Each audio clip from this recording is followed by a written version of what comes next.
Welcome everyone. তোমরা থাম্বনেলে টাইটেলে দেখে নিয়েছো যে আজকে এখন কোন ক্লাস হবে। ক্লাস 9-এর সমবিন্দু সংক্রান্ত উপপাদ্য। তাহলে একদম স্টেপ বাই স্টেপ ধীরে ধীরে ডিটেলসে আলোচনা করব, খুব সহজে বুঝতে পেরে যাবে। আর উপপাদ্য মুখস্থ করার কোনো প্রয়োজন পড়বে না। দেখো, সম কথাটার অর্থ কি? সম মানে হচ্ছে সমান বা একই, ঠিক আছে? সম মানে হচ্ছে একই। তার মানে সমবিন্দু মানে কি? একই বিন্দু। ধরলাম এটা একটা বিন্দু। এবার যদি তিনটে সরল রেখা আমি আঁকি, এই একটা সরল রেখা, এই একটা সরল রেখা, এই একটা সরল রেখা, তাহলে তিনটে সরল রেখায় কি এই একই বিন্দু দিয়ে গিয়েছে বা এই একই বিন্দুতে ছেদ করেছে। তাহলে আমরা এই তিনটে সরল রেখাকে বলবো সমবিন্দু সরল রেখা। আজকে আমাদের প্রথমেই যেটা প্রমাণ করবো উপপাদ্য 27 নাম্বার, সেখানে বলেছে যে লম্ব সমদ্বিখণ্ডক তিনটি সমবিন্দু। তার মানে তিনটে লম্ব সমদ্বিখণ্ডক পাবো, ঠিক আছে? তারা একই বিন্দুতে মিলিত হবে, সেটাই আমাদের প্রমাণ করতে হবে। তাহলে প্রথমে যেটা প্রমাণ করতে হবে সেটা দেখে লিখে নিই। প্রথম একদম ধীরে ধীরে বুঝবো, প্রত্যেকটা ওয়ার্ড বুঝে বুঝে করবো। আর তোমাদের একটা কাজ হলো, উপপাদ্যটা তোমরা এখান থেকে ভালো করে বুঝে নেবে, আর সঙ্গে সঙ্গে ফোনটা বন্ধ করে নিজে একবার করে নেবে। কোনো কিছু না দেখে যতটা বুঝেছো ততটা নিজে নিজে স্টেপ বাই স্টেপ একবার করে নেবে। তাহলেই দেখবে উপপাদ্যটা একদম তোমার প্রপার্টি হয়ে যাবে, তুমি আর কখনোই ভুলবে না। তাহলে কি আছে বলছে, ত্রিভুজের বাহুগুলির লম্ব সমদ্বিখণ্ডক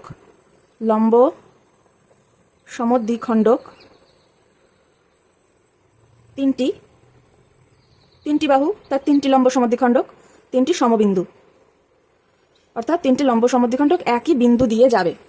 তাহলে প্রথমে বুঝে নিই যে লম্ব সমদ্বিখণ্ডকটা কি। প্রথমে বুঝি লম্ব কি। লম্ব হচ্ছে একটা বাহুর উপরে আর একটা বাহু এসে ছেদ করেছে, এই বাহুটার উপরে এই বাহুটা এসে ছেদ করেছে। যদি এই দুই পাশের কোণ 90 ডিগ্রি হয়, অর্থাৎ একদম খাড়াখাড়ি একদম সোজা এসে ছেদ করছে, তাহলে এটা হচ্ছে এর উপরে লম্ব। এই যে এই বাহুটাও এসে ছেদ করলো, ঠিক আছে? এই বিন্দুতে এই বাহুটা এই বাহুকে ছেদ করলো, কিন্তু এটা কিন্তু এর লম্ব নয়, কারণ এই দুই পাশের কোণ 90 ডিগ্রি হয়নি। একদম সোজাসুজি এসে ছেদ করলে তবেই সেটা লম্ব হবে। তাহলে লম্ব বুঝলাম। এবার লম্ব সমদ্বিখণ্ডক কি? যে লম্বটা সমান দুই খণ্ড করবে সেটাই লম্ব সমদ্বিখণ্ডক। অর্থাৎ একটা বাহু একে এই বিন্দুতে আর একটা বাহু এমনভাবে ছেদ করেছে একদম মাঝখানে, এদিকে অর্ধেক এদিকে অর্ধেক, তাহলে এই বিন্দুতে এই বাহুকে, এটা হচ্ছে লম্ব সমদ্বিখণ্ডক, ঠিক আছে? তাহলে লম্ব সমদ্বিখণ্ডক কি বুঝলাম। এবার ত্রিভুজের বাহুর লম্ব সমদ্বিখণ্ডক। তাহলে ছবিটা একে নিয়ে আগে, এই ধরলাম ত্রিভুজ ABC। ছবি একে আগে নামকরণ করবে, নাহলে ছবির কোনো মানে হয় না। এবার এই বাহুগুলোর লম্ব সমদ্বিখণ্ডক, অর্থাৎ বাহুর এই মধ্যবিন্দুতে একটা লম্ব টানবো। তাহলে এই বিন্দুতে লম্ব টানলাম, এই বিন্দুতে লম্ব টানলাম, আর এই বিন্দুতে এই বাহুর মধ্যবিন্দুতে লম্ব টানলাম। বলেছে তিনটে একই বিন্দুতে গিয়ে মিলিত হবে। ধরলাম এরা এখানে এসে ও বিন্দুতে মিলিত হলো, ঠিক আছে? এই বিন্দুটা হচ্ছে ও। দেখো, এবার এখানে একটা মজা হচ্ছে যে আমাদের এই তিনটে বাহুই এক বিন্দুতে মিলেছে, এটা প্রমাণ করতে হবে না। প্রমাণ করতে হবে একটা বাহু এই বিন্দু দিয়ে গিয়েছে। কারণ দেখো, যে এই বাহুটা আর এই বাহুটা, যে কোনো দুটো বাহু যদি তারা সমান্তরাল না হয়, তাহলে তারা কোথাও না কোথাও গিয়ে মিলিত হবেই, ঠিক আছে? এবার ধরে নিলাম যে এই বাহুটা আর এই বাহুটা ও বিন্দুতে মিলিত হয়েছে, যেহেতু তারা সমান্তরাল নয়। এইবার প্রমাণ করব যে এই যে বাহুটা, এর নাম ধরলাম OF, আর এটাকে দিলাম D, এটাকে দিলাম E নাম। এই OF যে বাহুটা, সেটাও যে ও দিয়েই যাবে, সেটাই প্রমাণ করতে হবে। দেখো, প্রমাণের কয়েকটা স্টেপ আছে। যে উপপাদ্য প্রমাণ করতে গেলে প্রথমেই তোমাকে এরকম একটা উক্তি দিয়ে দেবে, যেটা তোমাকে প্রমাণ করতে হবে। এবার এটা থেকে তো কিছুই বোঝা যাচ্ছে না, তাই না? এটা থেকে আমরা একটা ছবি আঁকলাম, তার নাম দিলাম ABC, AC CB, আর BA বাহুর মধ্যবিন্দুর নাম দিয়েছি DEF নাম দিয়ে দিয়েছি। তাহলে এইগুলো লিখে নেওয়াটা হচ্ছে প্রথম কাজ। তাহলে লিখে নিই। তারপরে উপপাদ্য প্রমাণ শুরু করার আগে আমাদের কিছুটা অঙ্কন এঁকে নিতে হবে, মানে কিছুটা হেল্পিং মেটেরিয়াল কিছু চাই, যার সাহায্যে আমরা প্রমাণটা করব, ঠিক আছে? তারপর সেটা লিখবো। দেখো, স্টেপ বাই স্টেপ লিখছি। প্রথমে এটা দেওয়া ছিল, এটা থেকে এই ছবিটা আঁকলাম। এবার কি আঁকলাম সেটা লিখবো। তাহলে কি আঁকলাম লিখি, ধরি ত্রিভুজ ABC এর AB BC, AB BC আর CA ও CA বাহুর মধ্যবিন্দু যথাক্রমে কি কি হবে? এবির FED বাহুর মধ্যবিন্দু যথাক্রমে F, E, D। এবার BC আর CA, BC ও সি এ বাহুর যথাক্রমে, দেখো বিসির ই আর সি এর ডি, তাহলে ই ও ডি বিন্দুতে দুটি লম্ব ও বিন্দুতে মিলিত হলো। এটা আর এটা ও বিন্দুতে মিলিত হয়ে গেছে। দুটি লম্ব ও বিন্দুতে মিলিত হলো, ঠিক আছে। এবার এটা মিলিত হবেই, দুটো সরলরেখা মিলিত হবে এক জায়গায়, সেটা নিয়ে কোনো প্রশ্ন নেই। এবার প্রমাণ করতে হবে যে এটাও সেই বিন্দু দিয়েই যাচ্ছে, এটা এখান দিয়ে এসে এই দিক দিয়ে চলে যাচ্ছে না, ঠিক আছে, বা এখান থেকে এসে এই দিক দিয়ে চলে যাচ্ছে না, এও এই বিন্দুটা দিয়েই পাস করছে, সেটাই প্রমাণ করতে হবে। তাহলে মিলিত হলো, লিখে দিই যে যেহেতু কোন বাহু দুটো, এই যে ডিও আর ও ই, না এই বাহু দুটো না লিখে তাদের আসল বাহু দুটোর কথা লিখে দিই, কারণ এরা পরস্পর সমান্তরাল নয়, তার মানে এদের লম্ব যেটা তারা পরস্পর সমান্তরাল নয়, হবে না। তাহলে বিসি ও সি এ বাহু দুটি সমান্তরাল নয়, হয়েছে। এবার কি করব, ও আর এফ যুক্ত করে দিলাম, সেটা লিখে দিই, ও এফ যুক্ত করে দিলাম, ঠিক আছে। এইবার দেখো, এই প্রমাণটা করতে গেলে কার হেল্প নিতে হবে, কিছুটা আরো এঁকে নিতে হবে ছবিতে, যাতে প্রমাণ করতে সুবিধা হয়। কি করব দেখো, এই এ বিন্দু আর ও বিন্দু যোগ করে দেবো। দেখো প্রমাণ যা করতে বলেছে তার বাইরে তুমি যেটাই এক্সট্রা এঁকে নেবে সেটাই চেষ্টা করবে ডটের লাইন দিতে, ঠিক আছে। তাহলে এবার অঙ্কন বলে একটা লিখি। অঙ্কন কি আঁকলাম, এ ও বি ও সি কমা ও যুক্ত করলাম। তাহলে এটা সাহায্যে এবার প্রমাণ করব, শুধু প্রমাণ করব যে এই যে ও এফ সরলরেখাটা এ বি এর উপর লম্বভাবে রয়েছে, শুধু এইটুকু প্রমাণ করলেই থিওরিম প্রমাণ হয়ে যাবে। তাহলে লিখি, প্রমাণ করব ও এফ এ বি এর উপর লম্ব। এবার দেখো শুরু করি প্রমাণ।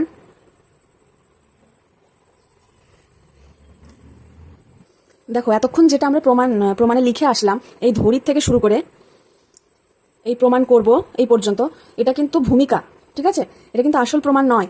এই যেটা দেয়া ছিল সেটা থেকে যে ত্রিভুজটা আঁকলাম তার বেসিসে কি আঁকলাম, কি করলাম, এক্সট্রা কি অঙ্কন করে নিলাম, সেইগুলো সব এটুকুর মধ্যে লিখতে হবে।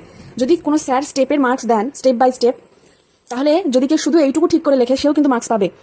এরপরে শুরু হবে আসল প্রমাণ, যেটা প্রমাণ করতে দিয়েছে সেই স্টেপ আবার শুরু হবে। কিন্তু আগের যেটা, সেটা কি নিয়েও কিন্তু ভয় পাওয়ার কিছু নেই, এটা কিন্তু আসলে কিছুই না, যেটা তোমরা ছবিতে আঁকবে, যেটা প্রশ্নে বলে দিয়েছে, যা করলে সেটুকুই দেখে দেখে টপাটপ লিখে দেবে। এবার আসল প্রমাণে আসছি।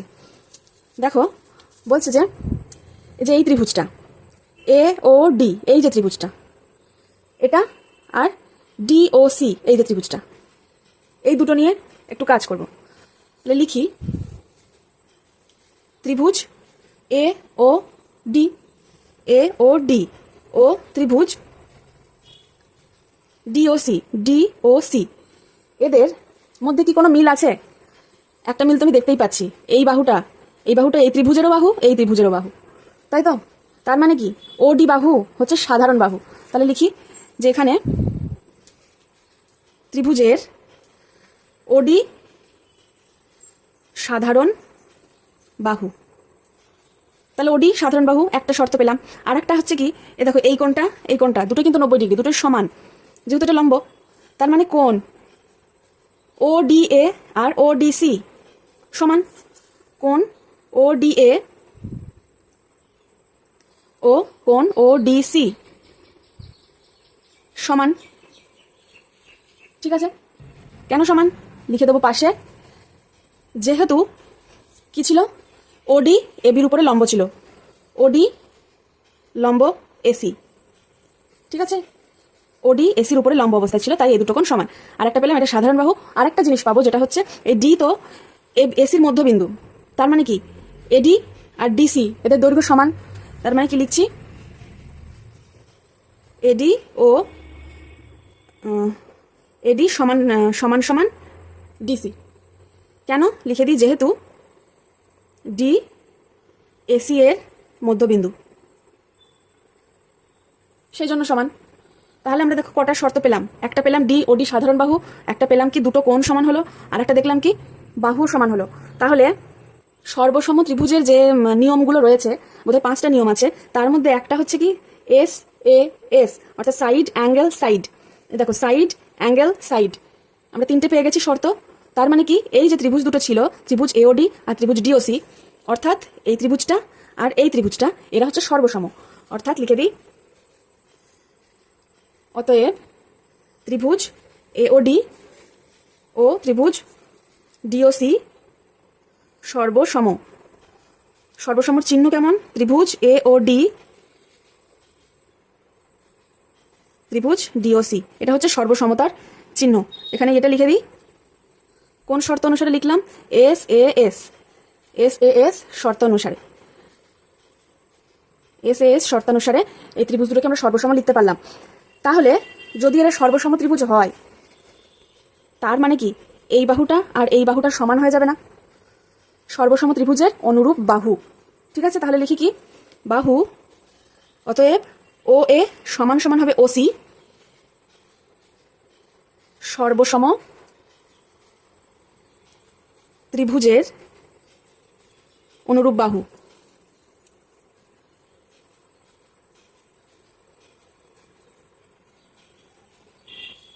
ঠিক আছে, তাহলে এটা একটা শর্ত পেলাম যে এই বাহুটা আর এই বাহুটা সমান হচ্ছে। এটাকে আমরা 1 নাম্বার নাম্বারিং করে রাখলাম। ঠিক আছে, 1 নাম্বার এখানে নাম্বারিং দিয়ে রাখলাম। এরপরে যে পদ্ধতিতে আমরা এওডি আর ডিওসি ত্রিভুজ দুটোকে সর্বসম প্রমাণ করলাম, সেই একই পদ্ধতি অবলম্বন করে ত্রিভুজ সি ও এফ অর্থাৎ এইটা, আর ত্রিভুজ ও এফ বি অর্থাৎ এইটা, এদেরও কিন্তু সর্বসম প্রমাণ করে দেওয়া যায়। তাহলে লিখে দিই কি? অনুরূপ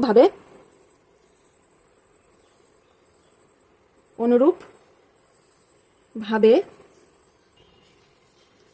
প্রমাণ করা যায় যে ত্রিভুজ সিওএফ ও ত্রিভুজ এফওবি,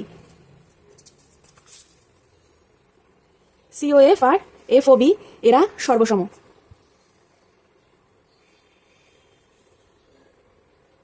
এস এ এস শর্তানুসারে। ঠিক আছে, অতএব ত্রিভুজ সিওএফ ত্রিভুজ এফও বি। তার মানে কি হয়? অতএব এই বাহুটা আর এই বাহুটা পরস্পর সমান। তাহলে লিখলাম কি? ওসি সমান ও বি, এটাকে নাম দিলাম কি? 2 নাম্বার। তাহলে 1 আর 2, 1-এ প্রমাণ করেছিলাম ও বি সমান ওসি, আর 2-এ প্রমাণ করলাম ওসি সমান ও বি। তার মানে ও এ সমান ও বি, স্বাভাবিক, খুব স্বাভাবিক। তাহলে লিখি 1 ও 2 থেকে পাই, 1-এ পেয়েছিলাম ও এ সমান ওসি, আর 2-এ পেলাম ওসি সমান ওবি। তার মানে এরাও সমানই হবে, ও এ সমান ওবি, এটা পেলাম। এবার এই ত্রিভুজ দুটো নেব, এই ত্রিভুজটা আর এই ত্রিভুজটা। এই ত্রিভুজের দেখো কি কি পাচ্ছি? এই ত্রিভুজেরও একটা সাধারণ বাহু আছে ও এফ, এই বাহুটা এরও বাহু, এরও বাহু, আবার এর মধ্যবিন্দু এ বি এর মধ্যবিন্দু এফ, তার মানে এই বাহুটা আর এই বাহুটা সমান হচ্ছে। আরও একটা প্রমাণ করলাম এখনই যে ও এ সমান ওবি, তার মানে এই বাহুটা আর এই বাহুটা সমান। তাহলে side side side S S S, এই শর্ত অনুসারে এটা প্রমাণিত হলো যে এই ত্রিভুজটা আর এই ত্রিভুজটা সর্বসম। তাহলে কি কি পেলাম একবার লিখে নিই। পেলাম হচ্ছে ত্রিভুজ এ ও এফ ও ত্রিভুজ এফ ও বি এর ও এফ সাধারণ বাহু, ও এফ সাধারণ বাহু। তারপরে কি? এফ সমান এফ বি, এফ সমান এফ বি, যেহেতু এফ মধ্যবিন্দু, লিখে দিই যেহেতু এফ এ বি এর মধ্যবিন্দু। আর একটা কি পেলাম? 2 নাম্বার শর্ত থেকে যেটা প্রমাণ করেছিলাম যে এই বাহু সমান এই বাহু, আর একটা পেয়েছি এটা কি? ও এ সমান সমান ও বি। তাহলে ত্রিভুজ এ ও এফ ও ত্রিভুজ এফ ও বি সর্বসম এস এস এস। কোন শর্ত অনুসারে সেটা লিখে দেবে, শর্তানুসারে। হলো? তাহলে এই ত্রিভুজ দুটো যদি সর্বসম হয়, তাহলে তাদের A F O B F O, এই কোণটা আর এই কোণটাও সমান হবে, সর্বসম ত্রিভুজের অনুরূপ কোণ। তাহলে লিখি কি? অতএব কোণ এ এফ ও সমান কোণ বি এফ ও। কি লিখব? সর্বসম ত্রিভুজের অনুরূপ কোণ। ঠিক আছে, তাহলে এটা যদি পাই ও এফ এ বি এর উপরে দণ্ডায়মান হয়েছে, তার ফলে যে সন্নিহিত কোণ দুটো উৎপন্ন হয়েছে তারা সমান, তার মানেই ও এফ এ বির উপরে লম্ব। তার মানে লিখি, কি লিখব? যে ও এফ এ বি এর উপর দণ্ডায়মান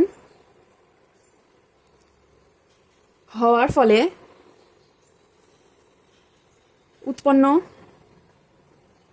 সন্নিহিত কোণ দুটি সমান।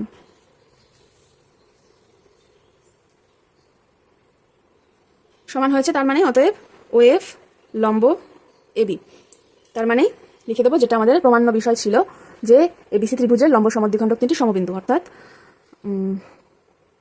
অর্থাৎ ত্রিভুজ এ বি সি এর লম্ব সমদ্বিখণ্ডক তিনটি সমবিন্দু। তার মানে আমরা এখানে তিনটে লম্ব সমদ্বিখণ্ডক এঁকে নিয়েছি এবং তিনটে একই বিন্দু দিয়ে গেছে সেটাও দেখিয়ে দিয়েছি। শুধু প্রমাণ করেছি যে এই বাহুটা এই বাহুর উপরে লম্ব অবস্থায় আছে, তার মানে তিনটে লম্ব সমদ্বিখণ্ডক সমবিন্দু হয়ে গেল। এবার এর আন্ডারে যে প্রয়োগগুলো রয়েছে তোমাদের, সে প্রয়োগ মানে ওগুলো হচ্ছে এক্সট্রা উপপাদ্য। ঠিক আছে, এই এক্সট্রা উপপাদ্যগুলোই কিন্তু মার্কসে একটা বিরাট ফারাক করে দেয়। কারণ যারা মেইন উপপাদ্যের বাইরে, মেইন যে উপপাদ্যগুলো আছে তার বাইরে এক্সট্রা উপপাদ্যগুলো যারা করে না, তারা কিন্তু ওই সংক্ষিপ্ত প্রশ্নে, সংক্ষিপ্ত উত্তরধর্মী প্রশ্ন বা শর্টে যে ছোটো ছোটো অঙ্কগুলো আসে সেগুলো কিন্তু এক্সট্রা উপপাদ্য থেকেই আসে। আর এই মেইন উপপাদ্য যেগুলো সেগুলো তো আসেই। তো যারা ওগুলো করে না, সেখানে কিন্তু মার্কসের পার্থক্যটা হয় ভালো স্টুডেন্ট আর অ্যাভারেজ স্টুডেন্টের মধ্যে। ঠিক আছে, তাই তোমরা এগুলো এক্সট্রা যেগুলো আছে সেগুলো করতে চেষ্টা করবে। এখানে এই থিওরিম 27 নম্বর থিওরিমের আন্ডারে দুটো প্রয়োগ বা দুটো এক্সট্রা উপপাদ্য দিয়ে দেওয়া আছে, সে দুটো একটু বুঝে নিই। প্রথম যেটা দেওয়া আছে 1 নম্বরে, বলেছে ত্রিভুজ এবিসি ত্রিভুজের পরিকেন্দ্র ও হলে কোণ বিওসি আর কোণ বিএসি এর মধ্যে কি সম্পর্ক আছে, এই দুটো কোণের মধ্যে কি সম্পর্ক সেটা বের করতে হবে। তাহলে বলেছে ত্রিভুজের পরিকেন্দ্র, ত্রিভুজের কি কেন্দ্র হয়? ত্রিভুজ মানে তো তিনটে বাহু পরস্পরের সঙ্গে ছেদ করেছে, এর কেন্দ্র কি করে পাবো? কেন্দ্র কিসের থাকে? কেন্দ্র থেকে বৃত্তের। তার মানে এখানে কোথাও একটা বৃত্ত আঁকতে হবে যার কেন্দ্র হবে ও বিন্দু। তাহলে একটা আঁকি, বৃত্তটা কোথায় হবে? পরিকেন্দ্র, তার মানে বাইরে আছে বৃত্তটা। ঠিক আছে, এই যে শীর্ষবিন্দু তিনটে, এই তিনটে শীর্ষবিন্দু দিয়ে একটা বৃত্ত আঁকতে হবে, তার কেন্দ্র হবে ও। তাহলে একটা বৃত্ত আঁকি,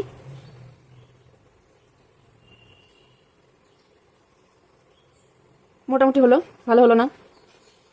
ঠিক আছে, এই হলো পরিকেন্দ্র, পরিবৃত্ত, তার কেন্দ্র এখানে। আর ত্রিভুজ হচ্ছে এ বি সি। তাহলে এবিসি ত্রিভুজের পরিকেন্দ্র কোনটা বোঝা গেল?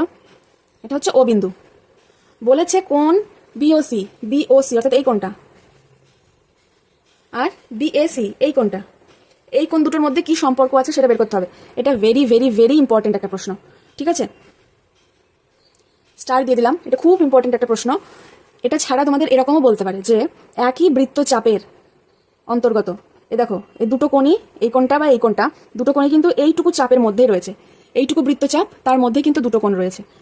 এই দুটো কোণের মধ্যে একই বৃত্তচাপের ভিতরে একই বৃত্তচাপ দ্বারা অঙ্কিত কেন্দ্রে একটা হবে আর পরিধিতে একটা হবে। এই কোণ দুটোর মধ্যে সম্পর্ক কি?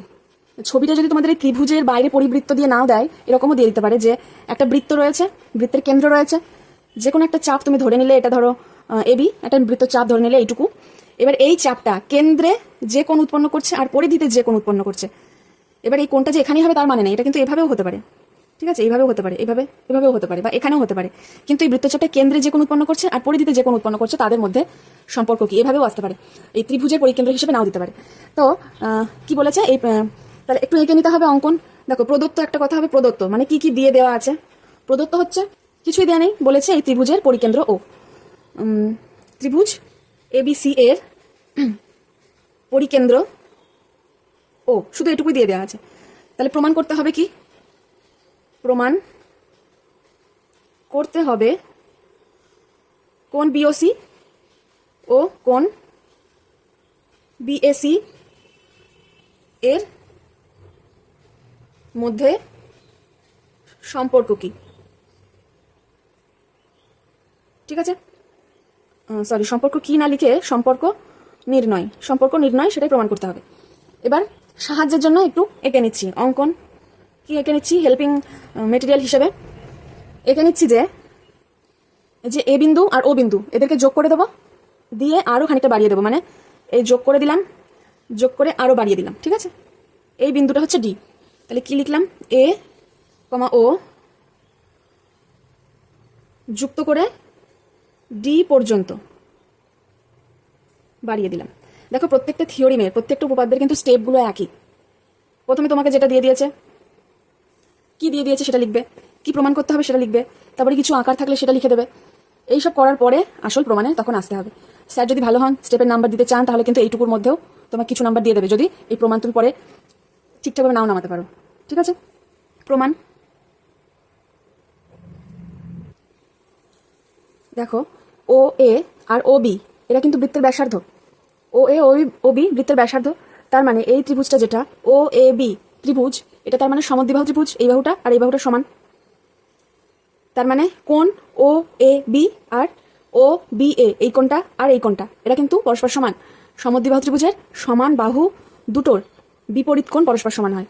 সমান বাহু এই দুটো, তাদের বিপরীত কোণ, এই বাহুর বিপরীত কোণ এটা, এই বাহুর বিপরীত কোণ এটা, তারা পরস্পর সমান হয়। তাহলে লিখি এখানটায় ও এ সমান ও বি বৃত্তের ব্যাসার্ধ। তুমি যাই লিখবে তার পাশে লজিকটা লিখে দেবে যে কেন এটা লিখলে। হলো।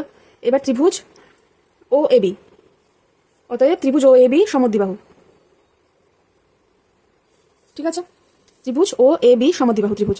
তাহলে কোণ ও A B R O B A সমান। কোণ ও এ বি সমান কোণ ও বি এ হবে। অর্থাৎ লিখে দিই, সমদ্বিবাহু যেহেতু তাই এই কোণ দুটো সমান হবে। এটা হলো 1 নম্বর সমীকরণ।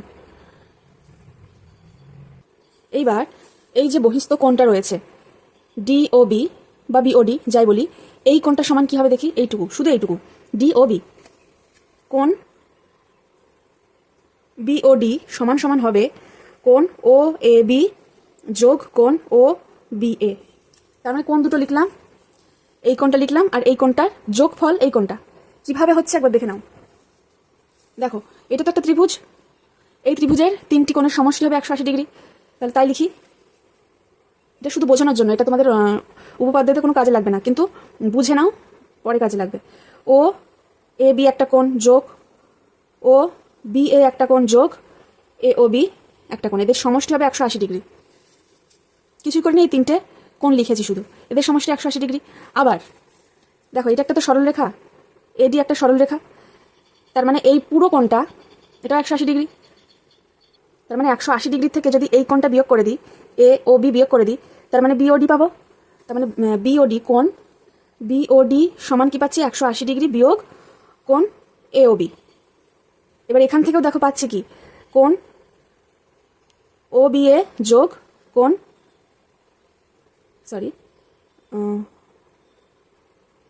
ও এ বি হবে। এটা ও এ বি, এটা সমান পাচ্ছি 180 ডিগ্রি, অর্থাৎ এইটা আর এইটা রেখে দিলাম, এটাকে এদিকে নিয়ে আসলাম, বিয়োগ কোণ এ ও বি। তাহলে দেখো এখান থেকে এইটা আর এইটা সমান হয়ে গেছে। তার মানে কোণ বি ও ডি সমান পাচ্ছি কোণ ও বি এ যোগ ও এ বি, এটা পাচ্ছি। এটা একটা তোমাদের একটা কনসেপ্ট। সেটা কি? যদি একটা ত্রিভুজ এরকম থাকে, ত্রিভুজের এই যে বহিস্থ কোণটা হয়েছে সেটা অন্তস্থ বিপরীত কোণ দুটোর যোগফলের সমান। কি বললাম? বহিস্থ কোণটা অন্তস্থ অর্থাৎ ভিতরের বিপরীত যে কোণ দুটো আছে, এর বিপরীতে যে কোণ দুটো আছে তাদের যোগফলের সমান। এখানেও তাই হয়েছে। এই ত্রিভুজের এটা বহিস্থ কোণ, এই কোণ সমান অন্তস্থ বিপরীত কোণ দুটোর যোগফল। তাহলে সেটাই করেছি। এবার এটা সমান কি লিখবো? কোণ বিওডি সমান পাচ্ছি, যেহেতু এই দুটো সমান, তাহলে এই দুটোকে সমান করে 2 করে দেবো। 2 কোণ ও এ বি লিখে দিলাম কি 1 থেকে পাই, এটাকে নাম দিলাম 2। একইভাবে এদিকেও আরেকটা ত্রিভুজ হয়েছে এ ও সি, তারও এও আর ও সি বৃত্তের ব্যাসার্ধ। তার মানে এটা একটা সমদ্বিবাহু ত্রিভুজ, তার মানে এই কোণ আর এই কোণ সমান, সমদ্বিবাহু সমান বাহু দ্বয়ের বিপরীত কোণ সমান। তার মানে এক্ষেত্রেও কি পাবো? এই যে বহিস্থ কোণ এটা সমান পাবো অন্তস্থ বিপরীত কোণের যোগফল। এই ত্রিভুজের ক্ষেত্রে তাহলে করে নিই, ত্রিভুজ এ ও সি এর ও এ সমান সমান ও সি, অতএব কোণ ও এ সি সমান কোণ ও সি এ। এখানে এর পাশে লিখব একই বৃত্তের ব্যাসার্ধ।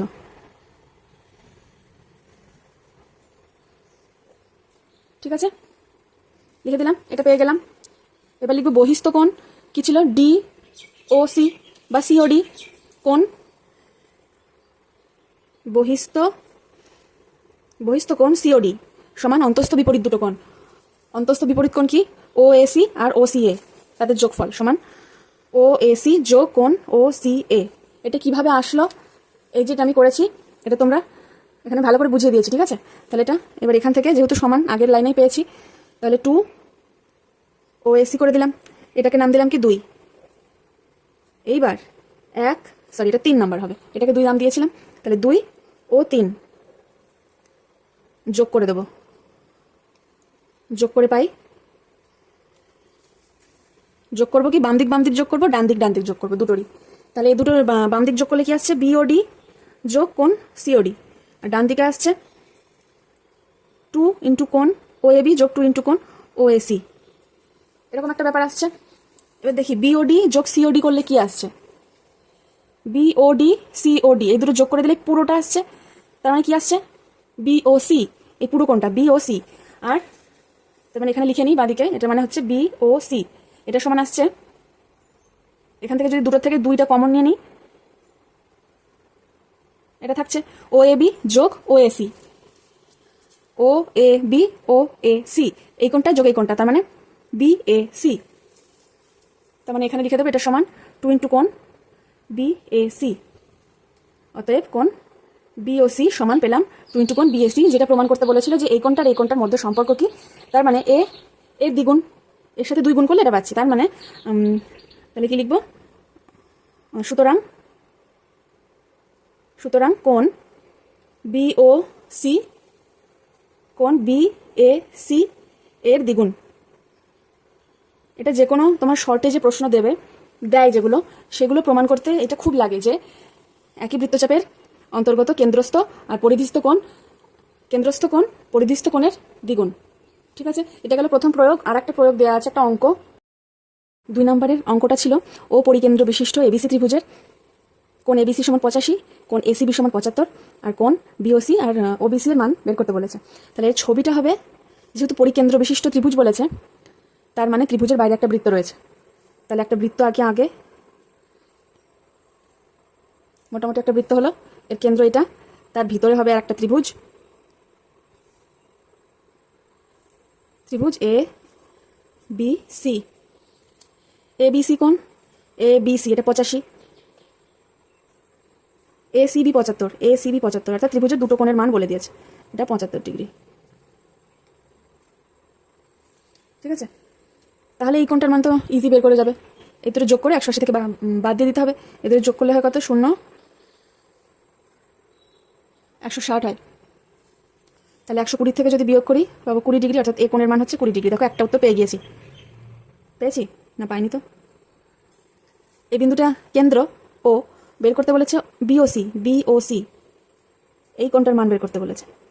আর একটা ওবিসি অর্থাৎ এইটা কত আর এইটা কত, এই দুটো চেয়েছে। তাহলে এই কোণের মান যেহেতু পেয়ে গেছে, এই কোণের মান তো টুক করে পেয়ে যাবো। কিভাবে, এর সাথে 2 গুণ করলে এটা পাবো, একটু আগেই দেখেছি। তাহলে এর সাথে 2 গুণ করলে পাবো 40, এটা পেয়ে গেলাম 40, একটা পেয়ে গেছি উত্তর। এবার দেখো এই যে ত্রিভুজটা হয়েছে ও বিসি, এটা কিন্তু সমদ্বিবাহু ত্রিভুজ, কারণ এই বাহুটা সমান। কেন, দুটো ত্রিভুজের ব্যাসার্ধ, তাই সমান। তাহলে সমদ্বিবাহু যেহেতু সমান, বাহু দ্বয়ের বিপরীত কোণগুলো পরস্পর সমান, তাহলে এর বিপরীত কোণ এটা, এই বাহুর বিপরীত কোণ এটা, এদের মান যাই হোক একই হবে, সমান হবে। তাহলে এই ত্রিভুজের এই কোণ 40, তার মানে এই কোণ দুটোর যোগফল কত হবে, 180 বিয়োগ 40, তাহলে 180 ডিগ্রি বিয়োগ 40 ডিগ্রি পেলাম 140 ডিগ্রি। তার মানে এই কোণটা আর এই কোণটার যোগফল 140, আর এই দুটো কোণই সমান, তার মানে এক একটা 70, তার মানে এই কোণটা হচ্ছে 70 ডিগ্রি। তাহলে একটা পেলাম 40, একটা পেলাম 70, দুটো আনসার। এরপরে আর একটা থিওরেম করবো। দেখো উপপাদ্য 28 কি বলছে, ত্রিভুজের শীর্ষবিন্দু থেকে বিপরীত বাহুগুলির উপর অঙ্কিত লম্ব 3টি সমবিন্দু। তাহলে যেটা বলা আছে সেটা ছবিতে নিয়ে যাই। ছবিতে কিভাবে করব, ত্রিভুজ এ বি সি, শীর্ষবিন্দু এ বি সি, 3টে শীর্ষবিন্দু থেকে বিপরীত বাহুর উপরে লম্ব আঁকতে হবে। এই শীর্ষবিন্দু থেকে এর বিপরীত বাহু এটা, এর উপরে লম্ব টানি, হয়ে গেল। এবার এই শীর্ষবিন্দু থেকে এর বিপরীত বাহু এর উপরে লম্ব টানবো, লম্ব হবে। এ ধরলাম লম্ব, আর এর উপরেও লম্ব হবে। নাম দিই, এটা ডি, এটা ই, এটা এফ, এটা ধরলাম ও। তাহলে এবার লিখে ফেলি কী কী করলাম। এরও সব স্টেপ এক হবে। প্রথমে লিখবো কি প্রদত্ত, অর্থাৎ কী কী দিয়ে দেওয়া আছে। দেওয়া আছে কি, ধরি ত্রিভুজ এ বি সি এর শীর্ষবিন্দু A B C comma B comma C থেকে বিপরীত বাহু বিসি সিএ আর AB, BC comma CA comma AB বাহুর উপর যথাক্রমে বিসি বাহুর উপরে AD BE CF, AD BE CF লম্ব টানা হলো। এটা কিছুই না, যেটা করেছি সেটাই লিখলাম। এরপরে কি করব, প্রমাণ করতে হবে। প্রমাণ করতে হবে যে প্রত্যেকটা উপপাদ্যে একই স্টেপ ফলো করবে, দেখবা এমনিই নাম্বার উঠে আসছে। হবে যে কি প্রমাণ করতে হবে, এই লম্ব তিনটি কি কি, এডি বিই আর সিএফ সমবিন্দু প্রমাণ করতে হবে। এবার একটা অঙ্কন আছে, তাহলে দেখো প্রথম স্টেপ হচ্ছে প্রদত্ত, দ্বিতীয় স্টেপ হচ্ছে প্রমাণ করতে হবে, 3 নম্বর স্টেপ হচ্ছে অঙ্কন।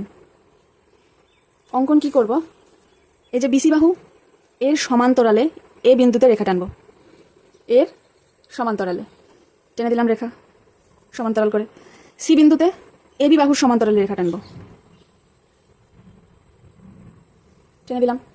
আর এসি বাহুর সমান্তরাল করে বি বিন্দুতে রেখা টানবো। ঠিক আছে, এরকম হলো। এদের নাম দিলাম কি, এই বিন্দুটার নাম দিলাম পি, এটার নাম দিলাম আর দিলাম, এটার নাম দিলাম কিউ। ঠিক আছে, তাহলে পি কিউ আর একটা ত্রিভুজ পেয়ে গেছি। এবিসি বিন্দু দিয়ে বিসি এসি আর এবি বাহুর সমান্তরালে রেখা টানলাম। দেখি অঙ্কনের পাশে লিখে নিই, তাহলে এ কমা বি কমা সি বিন্দু দিয়ে যথাক্রমে বিসি সিএ ও এবি বাহুর সমান্তরাল রেখা টানলাম,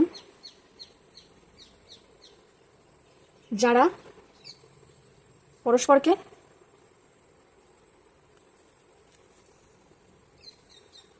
যথাক্রমে পি কিউ আর বিন্দুতে ছেদ করে, যথাক্রমে পি কিউ আর বিন্দুতে ছেদ করে। তার মানে পি কিউ আর একটা ত্রিভুজ গঠিত হলো, অতএব পি কিউ আর একটি ত্রিভুজ গঠিত হলো।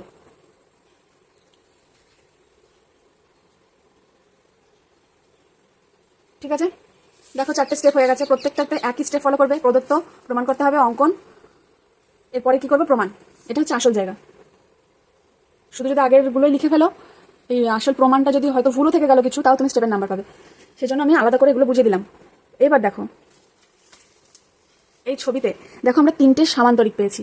একটা হচ্ছে এ পি বি সি, একটা এইটা, একটা আর একটা এইটা এ আর সি বি, আর একটা হচ্ছে এ বি কিউ সি। 3টে সামান্তরিক পেয়েছি। তাহলে A P B C, A B C R ও এ বি কিউ সি, এরা প্রত্যেকে সামান্তরিক। এটা প্রত্যেকে সামান্তরিক অঙ্কন অনুসারে। ঠিক আছে, লিখে দিলাম। তাহলে এরা যদি সামান্তরিক হয়, সামান্তরিকের বিপরীত বাহুগুলো পরস্পর সমান হয়, তাহলে এই সামান্তরিকের এপি বিসির এপি সমান সমান বিসি হবে। তাহলে কি লিখবো,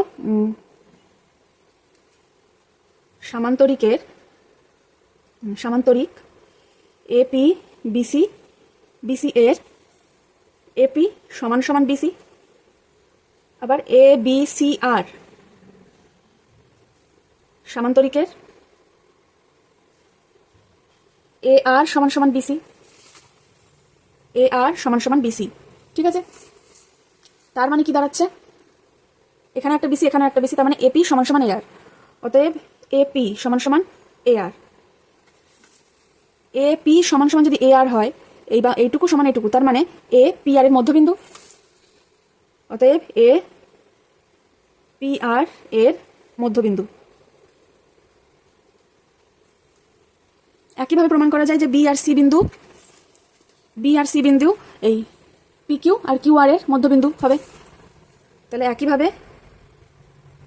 একইভাবে বি ও সি বিন্দুও যথাক্রমে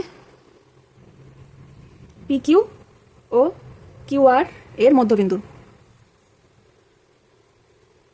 ঠিক আছে, তাহলে একটা জিনিস কি পেলাম, এই যে বড় যে ত্রিভুজটা ছিল তার মধ্যবিন্দুগুলো কোনটা কোনটা আমরা পেয়ে গেছি। ঠিক আছে, এটা পেলাম। এবার কি পাচ্ছি, পি আর সমান্তরাল বিসি। পি আর সমান্তরাল বিসি, এটাই তো এঁকেছিলাম, বিসি সমান্তরাল করেই তো পি আর কে এঁকেছি। তাহলে লিখি যে পি আর সমান্তরাল বিসি অঙ্কন অনুসারে। আবার কি, এডি বিসি এর উপরে তো লম্ব, তাই না? এটা তো আমরা প্রথমেই করে এসেছি, এখানেই করে এসেছি যে এ বিন্দু থেকে বিসি এর উপরে লম্ব টানলাম। ঠিক আছে, তাহলে কি এ ডি লম্ব বিসি। তাহলে দুটো বাহু, এখানে পি আর এখানে বিসি, এরা পরস্পর পি আর বিসি পরস্পর সমান্তরাল। আবার একটা বাহু আছে এডি, এডি বলছে বিসির উপরে লম্ব, তার মানে এডি তো পি আর এর উপরে লম্ব হবে, যেহেতু এরা সমান্তরাল, তাই না? তাহলে কি এখানে লিখি, অতএব এডি লম্ব হবে পি আর এর উপরে। আরেকবার বলছি, দেখো পি আর সমান্তরাল বিসি। এবার ভেদক হিসেবে কাজ করছে আর একটা বাহু এডি, সেটা বিসি এর উপরে লম্ব। এটা আমরা প্রথমেই ধরে নিয়েছি যে এর উপরে এটা লম্ব, আর এটা সমান্তরাল করেই এঁকেছি। তাহলে এর যদি এর উপরে লম্ব হয়, তাহলে এটা এর সমান্তরাল বাহুর উপরেও লম্বই হবে। তাহলে ছবিতে কি পেলাম, এডি লম্ব পি আর, এই এডি বাহুটা পি আর এর উপরে লম্ব। তাহলে একইভাবে কি প্রমাণ করতে পারবো, বিই বা ইবি যে বাহুটা সেটা পি কিউ এর উপরে লম্ব, আবার এফ সি যে বাহুটা সেটা কিউ আর এর উপরে লম্ব। একইভাবে প্রমাণ করতে পারবো। তাহলে দেখো এবার পেলাম কি, এই বিন্দু এরা যে এদের মধ্যবিন্দু, এই বাহুগুলোর যে মধ্যবিন্দু সেটা পেলাম।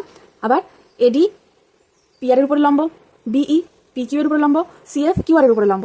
তার মানে কি AD BC CF, AD BE আর সিএফ এরা এই বাহুগুলোর লম্ব সমদ্বিখণ্ডক। তাই পেলাম তো। তাহলে এখানে লিখবো কি, একইভাবে পাবো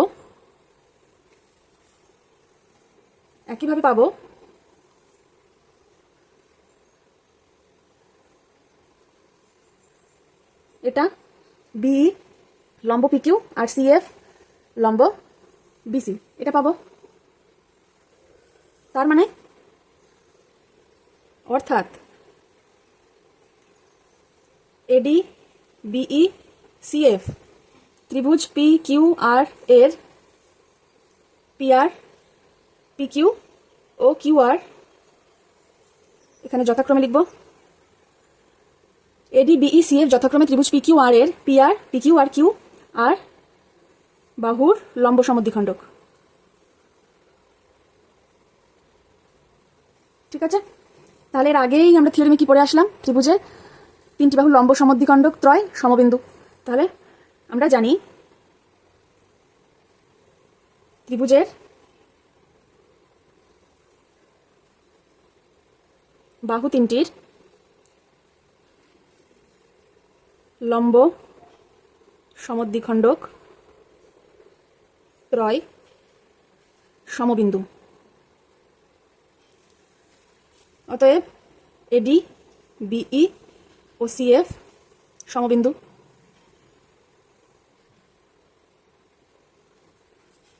এটাই তো প্রমাণ করতে আমরা শুরু করেছিলাম না, এরা সমবিন্দু, সেটাই প্রমাণ করতে চেয়েছি। তাহলে কনক্লুশন লিখে দিই, ত্রিভুজ এ বি সি এর এ বি ও সি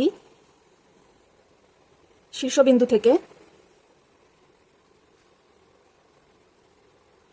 থেকে বিপরীত বাহুগুলির বিসিসিএ আর এবি